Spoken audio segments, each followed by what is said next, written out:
to me and his channel.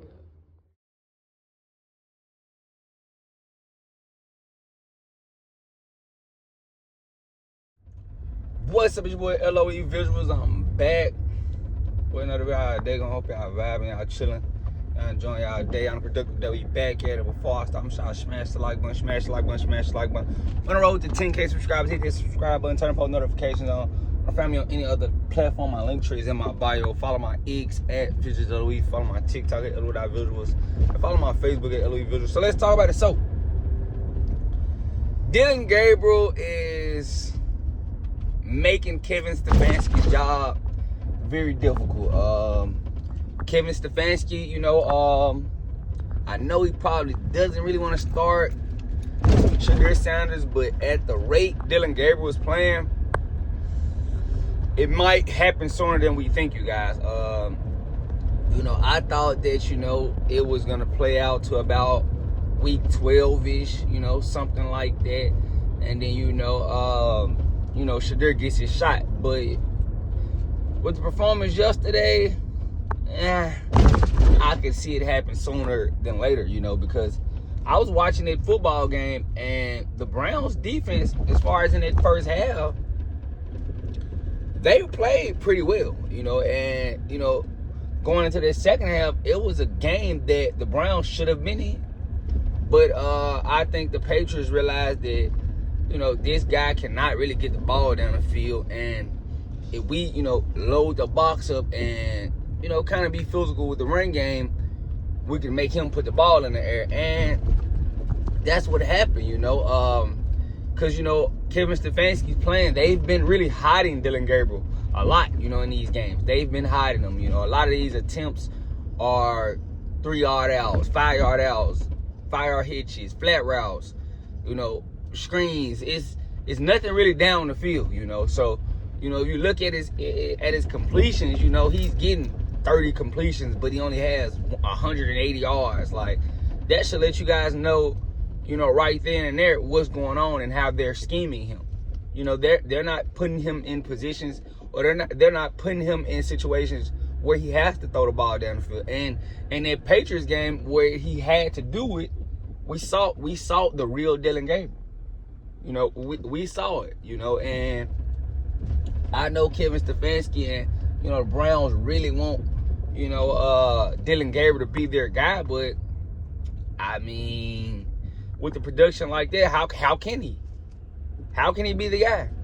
I'm not hating or saying, this or that, but I'm an OU fan, I know the real Dillon Gabriel.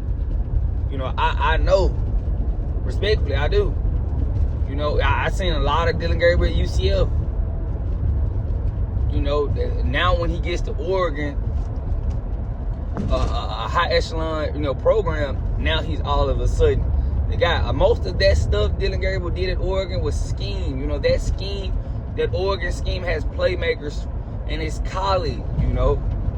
It seems like Oregon is most of the time faster than 85% of the teams that they're playing against. They are.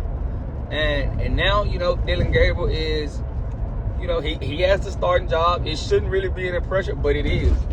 He knows that Shedeur is sitting behind him, patiently wait.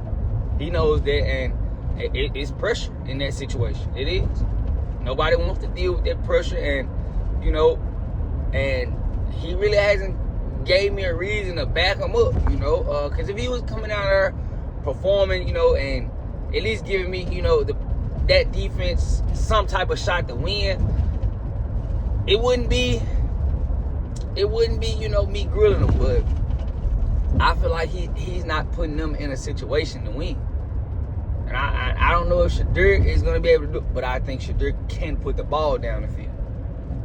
I do think that he is going to put the ball down the field. And when Shedeur gets in, he has to know he's up against a lot.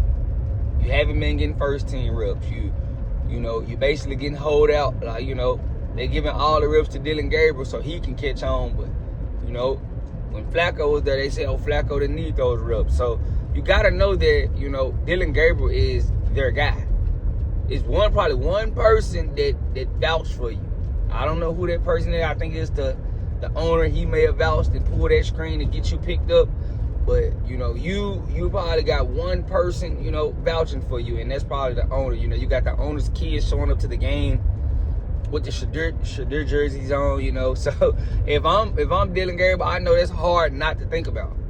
Respectfully, it's hard not to think about. Seeing that, how, it would kind of get in my head a little bit. But respectfully, with the defense that the Browns have, they should pretty much, be in the game pretty much all the time. I think they sacked Drake May 5 times. And Myles Garrett on that D-line, he's gonna keep you in football games strictly off his presence alone. It's just on that quarterback, to make plays. And yesterday he didn't make plays. Because as you guys see, when Judkins isn't getting, his getting off and, getting them 150, they have a hard time because they can't get the ball down the field. I think he went 21 for 35. I think he might have had 186 yards, like a 65.5 QB rate.